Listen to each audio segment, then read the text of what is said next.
Good morning. Good afternoon, I guess now.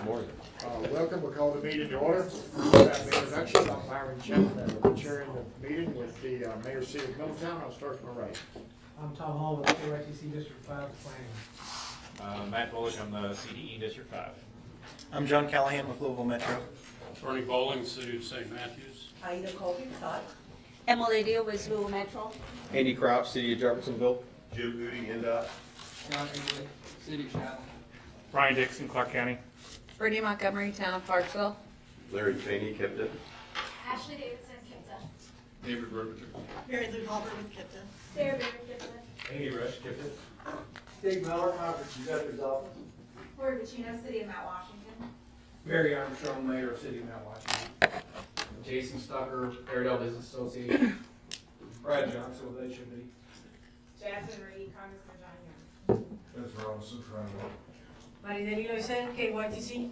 Megan Bennett, AECOM. Rob Stein, United Consulting. Chris Allen, KYTC. Welcome each and every one of you. Let's move it on to item number 2, the minutes for our meeting on February 23rd. Motion to approve those.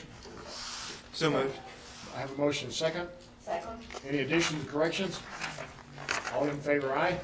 Aye. Opposed, same sign. Hearing none, motion carries. Item number 3, this is the time that the public can comment to this board. Anyone wishing to address the board? I would. Yes, sir, please. If you would stand and introduce yourself.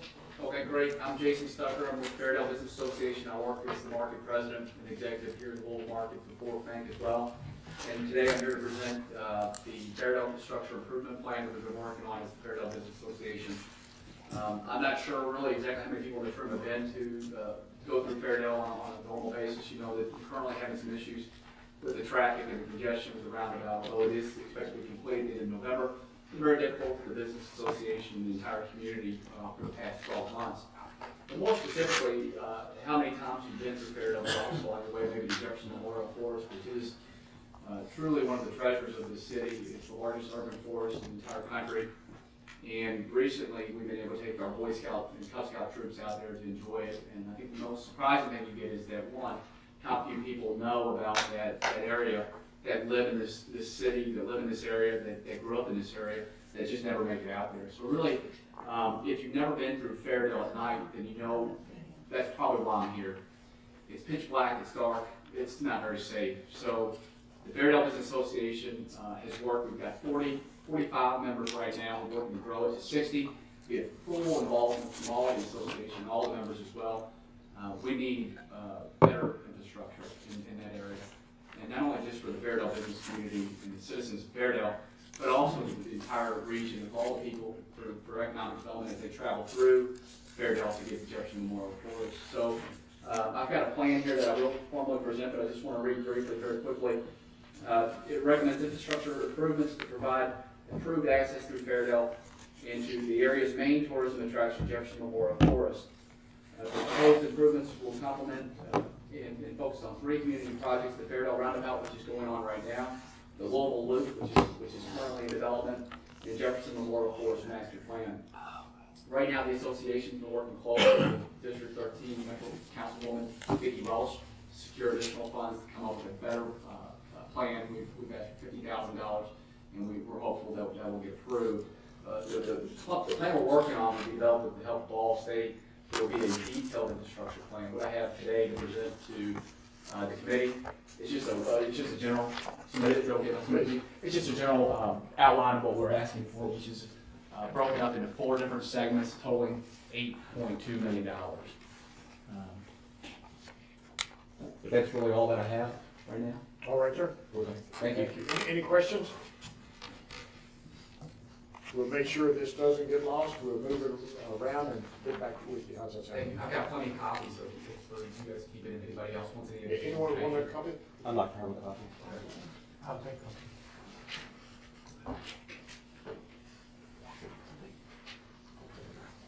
I'll just copy. Thank you. John? Well, thank you, sir. Anyone else wishing to address the board? Moving on to item 4, public meeting report. Ashley? For February 27th through March 1st, I was in San Diego for the International Association of Public Participation Skills Symposium. March 14th, there was a webinar on inclusivity and diversity in your public outreach. And yesterday, I attended the Regional Mobility Council meeting. All right, any questions? Thank you for your continued support. Item number 5, Indiana CMAQ project selection. Mary Lou. All right, thank you. Good afternoon. KIPTA is allocated approximately $1,028,000 of federal CMAQ funds every year by NDOT for projects that help to improve air quality in Clark and Floyd counties.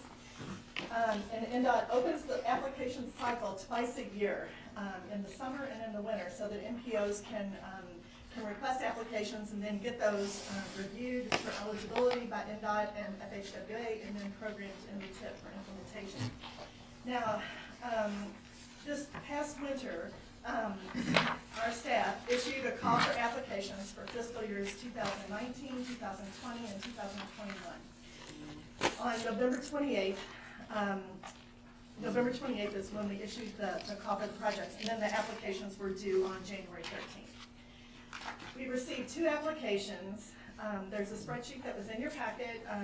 Those 2 applications are the CARE Kentuckiana Air Education Program, continuation of that ozone and awareness program for fiscal years 2019, 2020, and 2021. They're requesting $200,000 for each of those years. And then the second project is the TARC Cross River Connectors.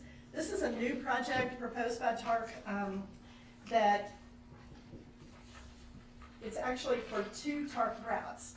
One operating from the NIA Center in West Louisville, crossing the Lincoln and Kennedy bridges downtown, and then continuing to the River Ridge Commerce Center in Jeffersonville. The second route begins on Westport Road, or in the Westport Road area, and then in eastern Louisville, and then crosses the new Lewis and Clark Bridge and continues to the River Ridge Commerce Center. And both of these routes would be providing additional transportation to a large employment center. And this particular project is requesting $800,000 of federal funds for 2019, 2020, and 2021. Now, both of these applications, I guess, were reviewed by NDOT and FHWA, and both of them were found to be eligible to use the CMAQ funding.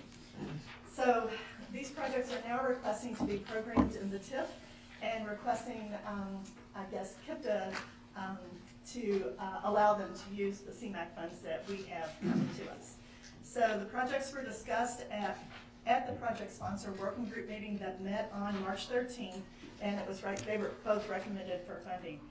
And this, let's see, there's funding available for both of these projects, and the program would still remain fiscally constrained with these projects added. So I'll answer any questions that you have. I believe there were some pretty lengthy descriptions that were included in the packet for you, and the truck routes had some maps included there, so you could kind of see where we were talking about operating those. And then action is requested to approve the CMAQ funding for these projects. Okay. First of all, any questions? Now, are these new routes or just? This will be new routes across the new bridges, basically to provide more direct and faster access to jobs between population on the Louisville side and new jobs in southern Indiana. Okay. Would they be basically an express route? Yes, semi-express routes, and these routes show basically they will pick up the people in the local area and then take the highways and go straight to the village. Yes. So it'd be, according to this, it would start in 19? Yes, 2019 fiscal year. Any question? Looks like the CMAQ got $50 left on the funds in it. Actually, $29,000 left each year. Sometimes projects keep that up pretty quickly, or we actually get to that year, but But yes, it kind of looks like these two projects, like the project sponsors talk each other or something.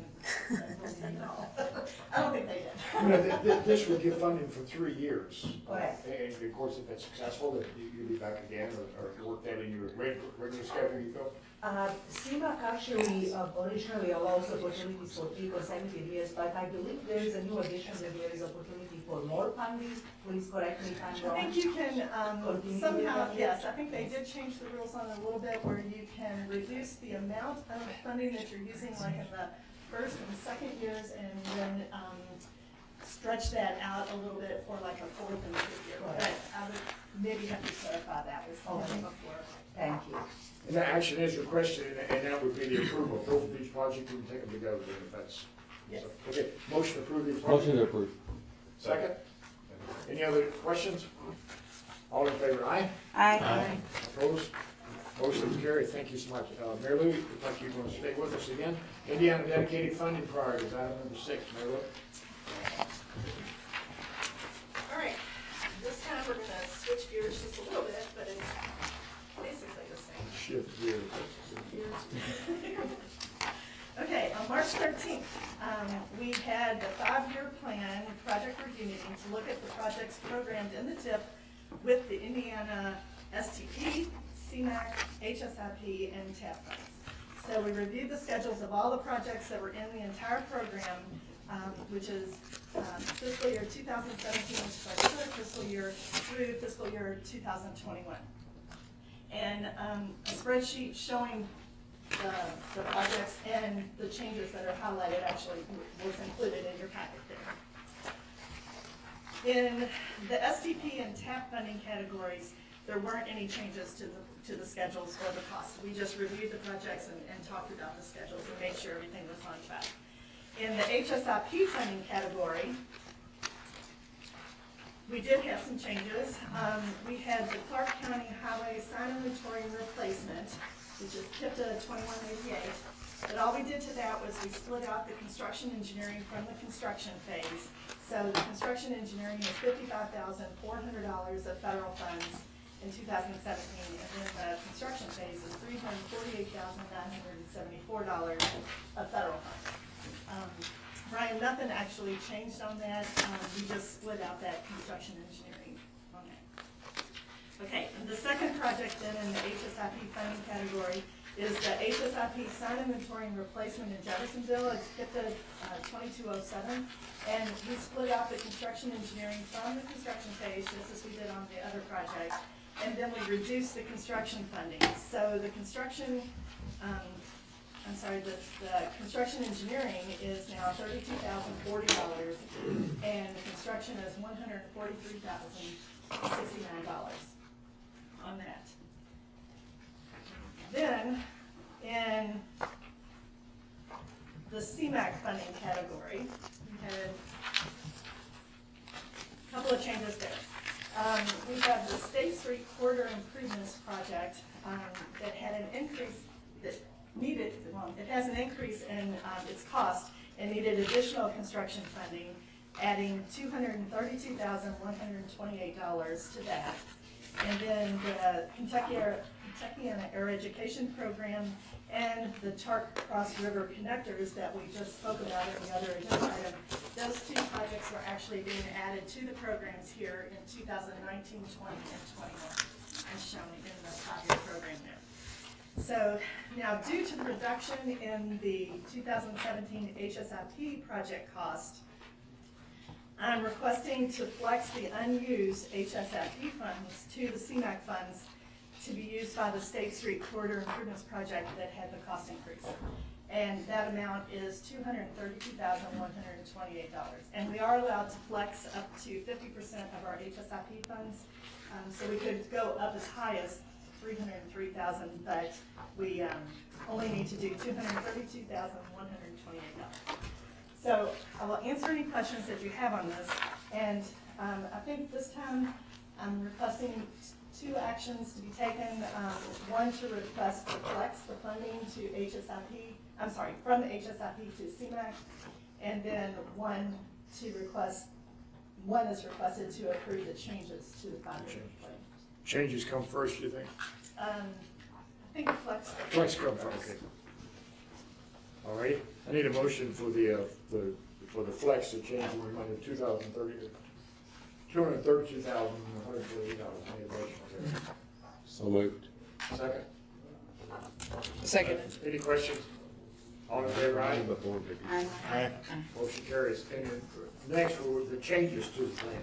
I need a motion to approve the changes to the plan. So moved. Got a motion? Second?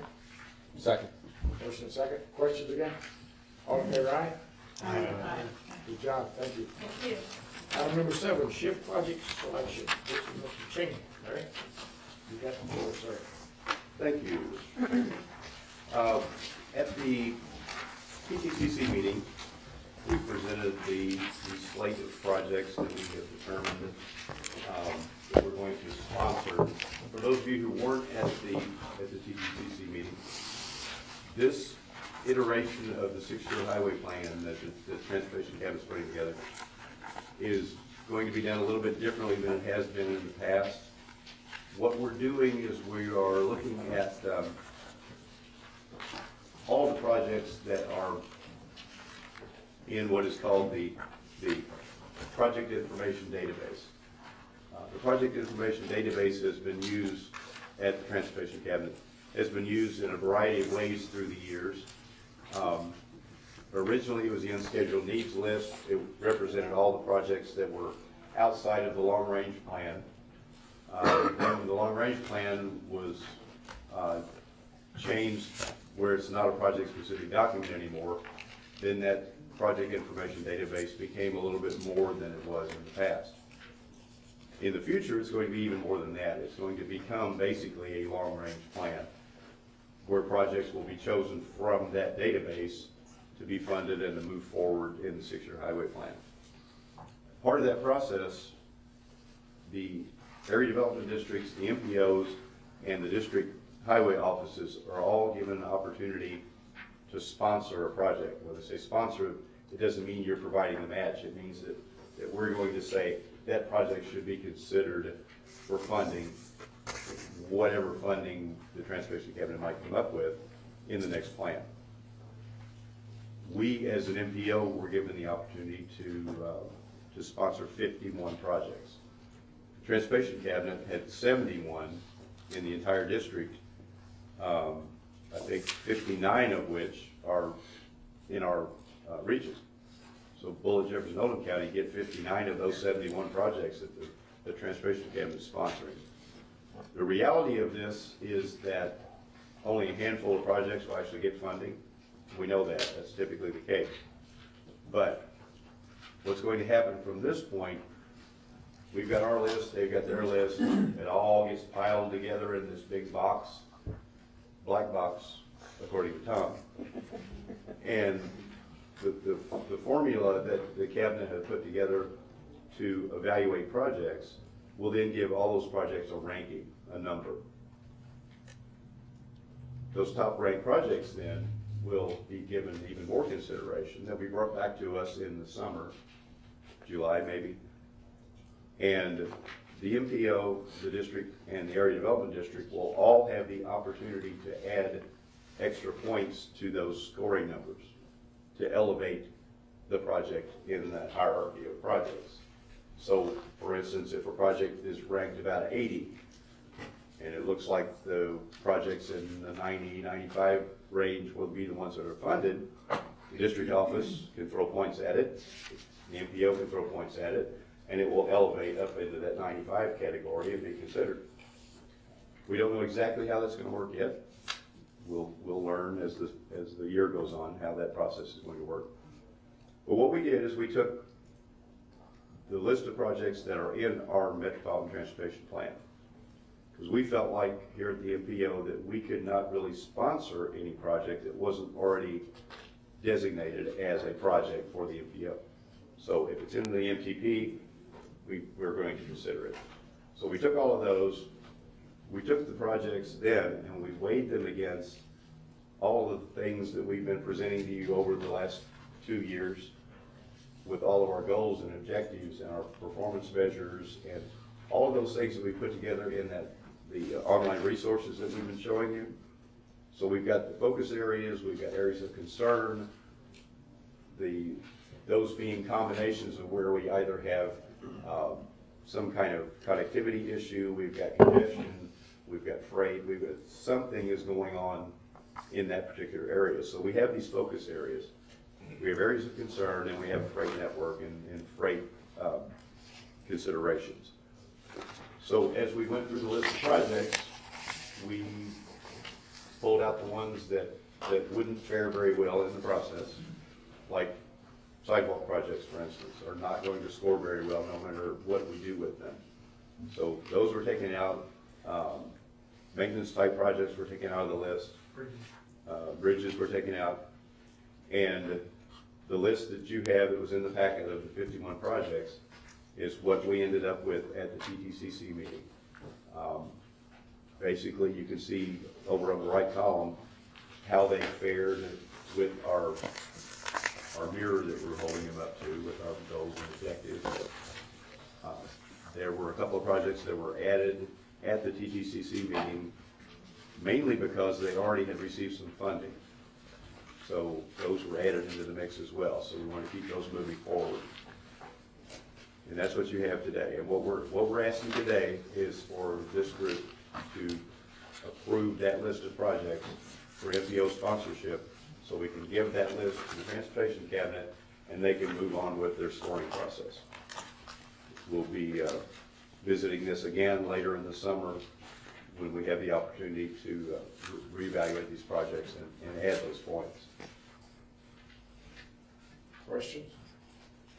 I just have maybe a couple of questions. This isn't a process we've gone through on projects in the past? Is this process, was it developed by KIPTA, or is this something that we're just adhering to? The shift process is the Transportation Cabinet's process. Okay. We're asked to have, well, we're given the opportunity to provide input. Okay. So that's never really been the case before. Correct. I mean, we have our own plan, but there's nothing really to force them to use our plan. This is another effort to try to coordinate our efforts and try to be singing out of the same book when we say what our priorities are for the region. That's good.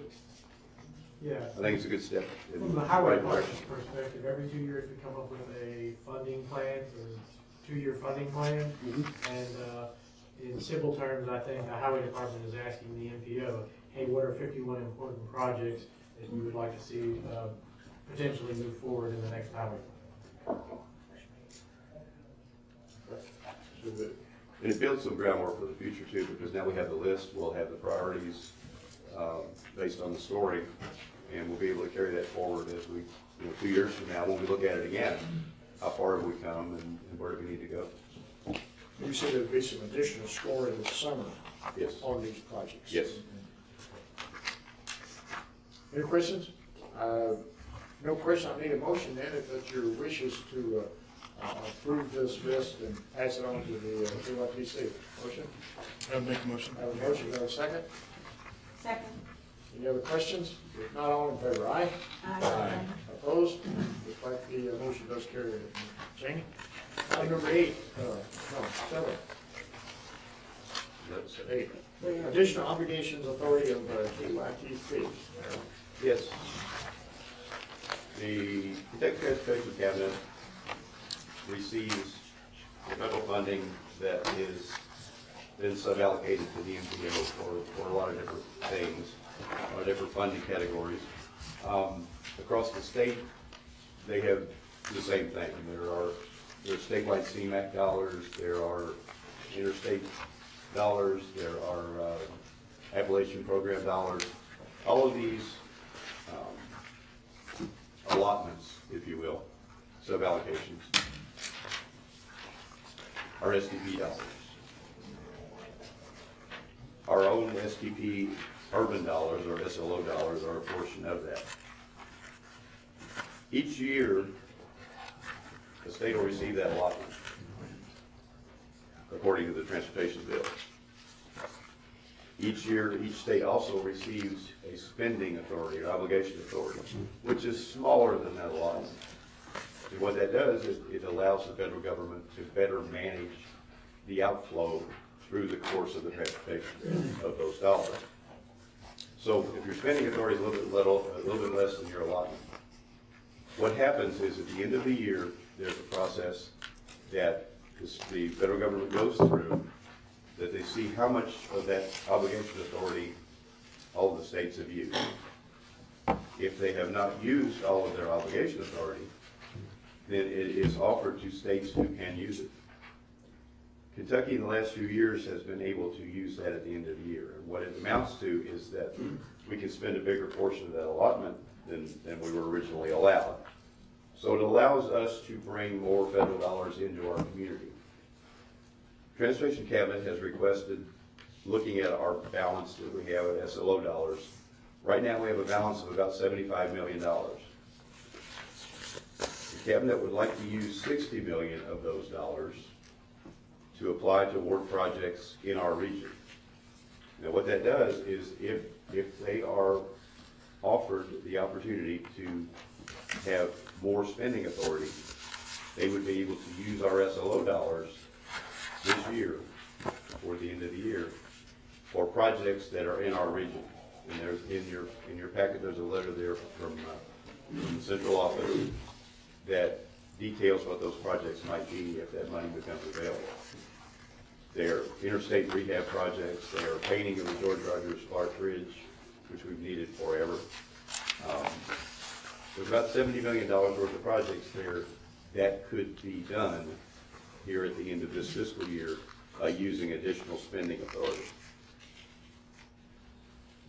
The TTCC recommended that we offer $49 million of our SDP balance for this purpose. I have had a conversation with Ron Rigney, who's the director of program management, and he has said, and that 49 million was based on, okay, we've got 70 plus million, we've got about 29 million worth of projects programmed for 17. Take that off of there, we ended up with about $49 million. Because of this process, and because of the possibility that we could bring in as much, and last year the cabinet used $69 million. We had $69 million additional dollars that came into our state because we were able to use this additional spending authority. If we can give them more than that, then they'll have a better capability. So TTCC said 49 million is all we have. In talking to Ron, we can get assurances from the Transportation Cabinet that if we use if we allow them to use up to $60 million, that additional money will be provided to us if we need it between now and the end of the year by using advanced construct dollars from 18. So even if they use that additional spending authority, that 10 million, 11 million extra, they would make us whole if we needed it. But allowing them the entire $60 million opportunity is better for us in the long run, if we can do that. And that's something that you as a body have to decide. Because the recommendation from TTCC was $49 million. But since that time, I've gotten assurance from Mr. Rigney and the Transportation Cabinet that we would be made whole regardless. Questions? Appears to me, just speaking, if we're made whole, what's the disadvantage? The only disadvantage is a perceived disadvantage, I think, at this point, because it's widely known that the Transportation Cabinet is short on funding, state funding. The perception is that the state is short on funding. The reality is the state is not short on federal portion. That doesn't change regardless. And both Kentucky and Indiana have made it a point in the last several years to spend all of the federal dollars that come to our community. Because, and this is a case right here, if we do spend it all, we get more. So it behooves us to do that. And it's 49 million or 70? 49 or 60? Or, right, 60. 60. TTCC recommended 49. The cabinet requested as much as 60. And they may not use all of it. You know, it depends on the availability of funds from other programs and things like that. This has occurred in 2011 and 12. At the end of the year, they asked for us to provide them as much as $20 million in those cases, and we did. TPC did approve that in both cases. Positive results from that. What's your thoughts? I'd I like think to- if it benefits the region, we should do it, and it does always.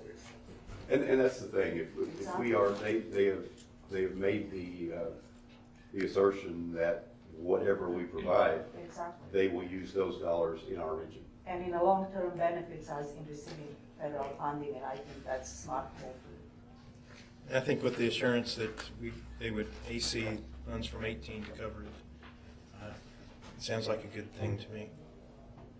I'd like to entertain a motion in for the 60 million. We'll see where that can go. We have a motion to. So moved. Second. Right, motion second. So we're voting on the 60 million at this point. Any questions? All in favor, aye? Aye. Opposed? Up to 60 million, right? Thank you. Very good. Item number 9 is the fiscal year 2015 through 18 transportation improvement. Mary Lou. Okay, this time I just wanted to inform you of administrative modifications to the tip. There is a list, and around the table, there is a memo with a list attached to it. Actually, most of these projects are in Indiana. There's only one that is, I'm sorry, 2 that are in Kentucky. Anyway, so a couple of these are in the Indiana projects are the sign inventories and the State Street project that we talked about earlier when we were shifting funds and approving the 5-year plan. And then there are a couple of maintenance type projects here by NDOT, bridge painting and environmental mitigation as well. And then in Kentucky, there are some, it's a railroad crossing project, and then also, I guess a paving project on S64 there. These are considered to be minor projects, and they don't need to go through the entire amendment process. Action's not needed by the committee, but I'll answer any questions if you have them, or if you think of them later, you can always contact me. Any questions? Good job. Thank you so much. Item number 10, any other business coming before the board? Well, let's move on to number 11, motion to adjourn. Second. All in favor, aye. We are adjourned. Thank you so much for your attendance. See you next month.